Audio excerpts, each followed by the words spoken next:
తేజస్సునకు సూర్య చంద్ర నక్షత్రములు చీకటి కమ్మక ముందే, వాన వెలిసిన తర్వాత మేఘములు మరలా రాకముందే. అంటే అర్థం ఏంటి అంటే, తేజస్సునకు సూర్య చంద్ర నక్షత్రములకును చీకటి కమ్మక ముందంటే ఈ కళ్ళు సరిగా కనబడవు, కొంతకాలానికి నీకు మసకబారిపోతాయి. వెలుగులోనే నిలబడతావు కానీ మనుషుల్ని నువ్వు స్పష్టంగా చూడలేవు. వాన వెలిసిన తర్వాత మేఘములు మరలా రాకముందే అంటే నీకు నిరాశ నిన్ను తాకుద్ది. నువ్వు ఆశపడతావు కానీ నువ్వేది చూడలేవు, ఏది చేయలేవు. అలానే కొన్ని మాటలు చాలా ఆయన కవిభావ వ్యక్తీకరణలో కావ్య రూపంలో చాలా మాటలు చెప్తున్నాడు. ఆ దినమున ఇంటి కావలి వారు వణుకుదురు, బలిష్ఠులు వంగుదురు. అంటే అర్థం ఏంటి?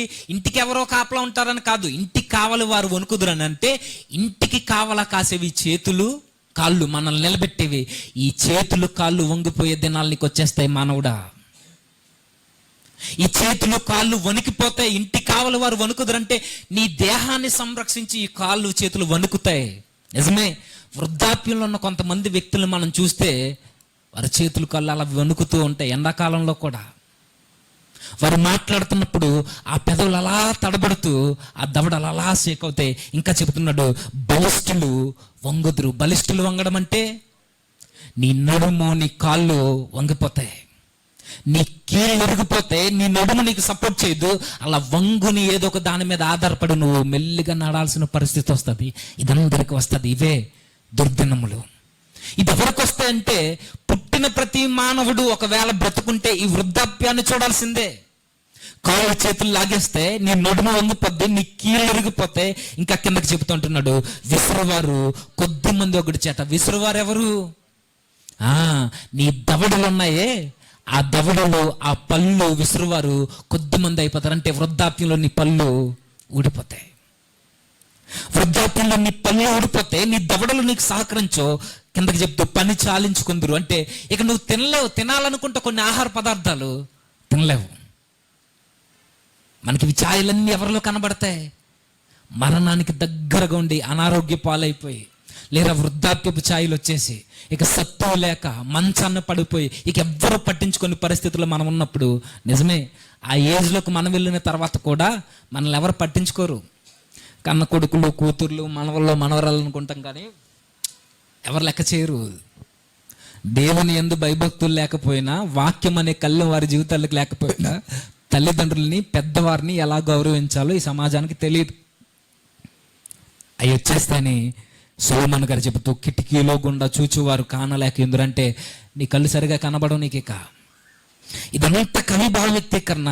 కొద్ది నీ పళ్ళు ఊడిపోతే, నీ దవడలు నీకు సహకరించబో, తిరుగట్టి రాళ్ల ధ్వని తగ్గిపోను. అంటే ఒకరోజు నువ్వు కొరుకుతుంటే, నువ్వు నములుతుంటే ఒక శబ్దం నీకు వినబడేది.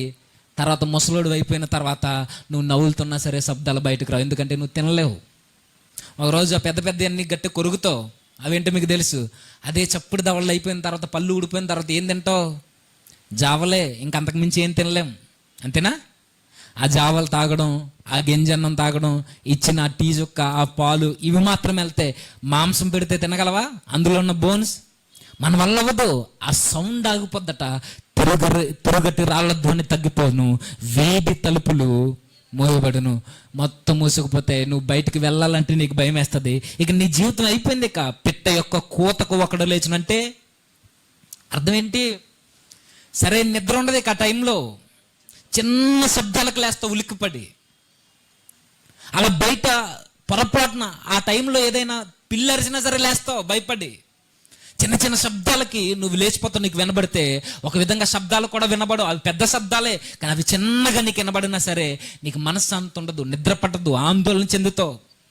సంగీతం, నాదం ఇవేవి నీ చెవులకు పట్టవు, ఎందుకంటే చెవులు వినబడవు. ఆనందించాలనుకుంటావు, ఆస్వాదించాలనుకుంటావు, నీ చెవులు వినబడక దేన్ని నువ్వు ఆస్వాదించలేవు. ఇంకా కిందకి చెప్తుంటాడు ఆయన, ఎత్తు చోట్లకు అంటే సామాన్యంగానే నడుస్తాడు కానీ తల తిరుగుతుంది, కాళ్ళు చేతులు నిలబడవు, కింద పడుతుంటాడు, లేస్తుంటాడు, ఎవడు చేయందించేవాడు. ఆఖరికి మనవల్లే పట్టి పట్టనట్టుకు వెళ్ళిపోతారు, కొడుకులు కూడా చేదరించుకుంటారు. ఇలాంటి దుర్దినాలు మీ జీవితాల్లోకి వస్తాయి. ఇంకా కిందకి చెబుతూ ఆ పోలికల్లో మాట్లాడుతూ, మార్గంలో ఎందుకు భయంకరమైనవి కనబడును, బాదము వృక్షము పువ్వులు పూయను. బాదం వృక్షం పువ్వులు పూయడం అంటే తెల్లగా అయిపోతాయి వెంట్రుకలు. బాదం పువ్వులు ఎలా ఉంటాయి? ఎలా ఉంటాయి? ఎలా ఉంటాయి? చూడలేదు ఇప్పుడు? తెల్లగా ఉంటే మన వెంట్రుకలు కూడా తెల్లబడిపోతాయి. అందులో ఉన్న ఆ మెల్లిన ఉత్పత్తి క్రమం తగ్గిపోద్ది. మెల్లిగా నీ తల వెంట్రుకలు తెల్లగా అయిపోతే మిడత బరువుగుండును. మిడత బరువుగా ఉండడం అంటే చిన్న పనులు కూడా, చిన్న బరువులు కూడా నీకు చాలా భారంగా కనబడితే చివరికి నీ కాలకృత్యాలు నువ్వు తీర్చుకోలేనంత దీనస్థితికి నువ్వు వెళ్ళిపోతావు. ఇలాంటి దుర్దినాలు నీకు వస్తాయని చెబుతే ఇంకా చెబుతున్నాడు, బొడ్డ బొసరగాయ పగులను అంటే చిన్న చిన్న దెబ్బలకి ఎముకలు పుట్టుక్కుని ఇరిగిపోతాయి. అంతే కదా? పెద్దోళ్ళు చూడండి, జస్ట్ అలా పడితే చాలు కాలో చెయ్యి ఇరిగిపోవడమో, నడు ఇరిగిపోవడమో, ఏదో ఒకటి వెంటనే. అంటే ఇవన్నీ చాలా వీక్ అయిపోతాయి. మనం ఎంత ఈ యవ్వన వయసులో ఉన్నప్పుడు ఎంత బలంగా ఉన్నా వయసు మీదకి వచ్చిన తర్వాత ఇట్టే చిన్న చిన్న దెబ్బలకు లొంగిపోతాం. ఇలాంటి దారుణమైన పరిస్థితులన్నీ నీకు వచ్చేస్తే ఇంతకీ ఇంకా చివరిగా నీ మరణం ఎలా ఉంటుందని అంటే, ఇంకా నువ్వు దాన్ని చూడడానికి రెడీ అయిపోయినప్పుడు నీ ఆత్మని, నీ శరీరాన్ని కట్టి ఉంచే ఆ తాడు ఒక్కసారిగా తెగిపోద్ది. మన దేహాన్ని, మన శరీరాన్ని, మన ఆత్మని కట్టి ఉంచే ఒక తాడు ఉంటుంది, అది వదిలేస్తుంది. ఆ వృద్ధాప్య ఛాయలో చచ్చిపోతావు. నీ బ్రతుకు కొండ ఏదైతే ఉందో అది ముక్కలు ముక్కలు అయిపోద్ది. ఇక నువ్వేం చేయలేవు. జీవన పాత్రలోని నీళ్ళంతా నేలపాలైపోద్ది. బావిలోంచి మరలా తోడుకుందో, మరలా సత్తు సంపాదించుకుందామన్నా సరే తాడు తెగిపోయింది. నువ్వు ఇంకెక్కడ మరలా నీళ్ళు చేరుకోగలవు? నీకు అన్నదిక అన్ని విధాలా కృంగిపోతావు, అన్ని విధాలా లొంగిపోతావు, చివరికి చచ్చిపోతావు. ఇవే దుర్దినాలు. ఇవన్నీ ఆలోచిస్తుంటే మనకు అనిపించాలి, ఇవన్నీ ఎవరి కోసమో చెప్పేది కాదు. ఇక్కడ ఉన్న మనందరికీ ఛాయలో ఒకనొక రోజు మనం చూస్తాం.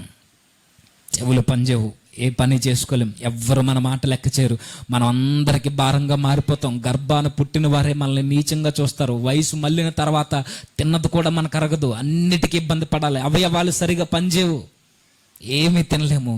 ఇలాంటి భారమైన పరిస్థితులు మన జీవితంలోనికి వచ్చేస్తే, ఇలాంటి పరిస్థితులు రాకముందే సత్తు ఉన్నప్పుడు, యవ్వన బలం ఉన్నప్పుడు మనం ఏం చేయాలో మనిషి యొక్క బెస్ట్ లైఫ్లో, లేదా మనిషి యొక్క లైఫ్లో, మనిషి జీవితంలో బెస్ట్ పార్ట్ కోసం మంచి మాటల్ని ప్రసంగి గ్రంథకర్త రాస్తున్నాడు. ఇప్పుడు చూద్దామా? ఇప్పుడు చదవండి. దుర్దినములు రాకముందే, ఇప్పుడు వీటి యందు నాకు సంతోషము లేదని నీవు చెప్పు సంవత్సరములు రాకముందే తేజస్సునకును సూర్యచంద్ర నక్షత్రములకును చీకటి కమ్మక ముందే, జాడ వెలిసిన తర్వాత మేఘములు మరలా రాకముందే, నీ బాల్య దినములందే నీ సృష్టికర్తను స్మరణకు తెచ్చుకో. నీ వయసు ఉడిగిపోయిన తర్వాత నువ్వేమీ చేయలేవు. నీ సత్తు తగ్గిపోయిన తర్వాత నువ్వేమీ చేయలేవు. నీ కాళ్ళు చేతులు, నీ నడుము వంగిపోయిన తర్వాత, నీ మాట పడిపోయిన తర్వాత, నీ కంటి చూపు మందగించిన తర్వాత నువ్వేమీ చేయలేవు. నువ్వు దేనికి పనిచేయవు. నువ్వు కృంగిపోతావు, నువ్వు కుమిలిపోతావు, నువ్వు వంగిపోతావు. అయితే నీకు ఒక మంచి సొల్యూషన్ చెబుతున్నాను. ఆ టైంలో నువ్వు ధైర్యంగా ఉండాలి అని అంటే, అందరి వల్లే నీ మరణం చూసి నువ్వు భయపడకూడదు అని అంటే, నువ్వేం చేయాలి అని అంటే, ఈ సొలొమోను గారు చెప్తున్నారు, ఇవన్నీ జరగక ముందే, అంటే లైఫ్లో బెస్ట్ పార్ట్ని నువ్వు ఎలా ఉపయోగించాలో చెబుతున్నాడు మెలకువలు. లైఫ్లో మనిషి జీవితంలో బెస్ట్ పార్ట్ ఏది? యవ్వన జీవితం, ఎంగేజ్, అవునా కదా? మనిషి జీవితంలో బెస్ట్ పార్ట్ యవ్వన జీవితం, యవ్వన కాలం. కానీ బాధాకరమైన సంగతి ఏంటంటే, ఈ యవ్వన కాలం పట్టుమని 10 సంవత్సరాలు ఉండదు. బాగా ఆలోచించండి. మనిషి జీవితంలో అతి ప్రాముఖ్యమైన సమయం యవ్వన కాలం. కానీ ఈ యవ్వన కాలం పట్టుమని 10 ఏళ్ళు కూడా ఉండదు. అందుకే సొలొమోను గారు చెప్తున్నారు, ఈ బెస్ట్ పార్ట్ని బెస్ట్ థింగ్ కొరకు ఉపయోగించు.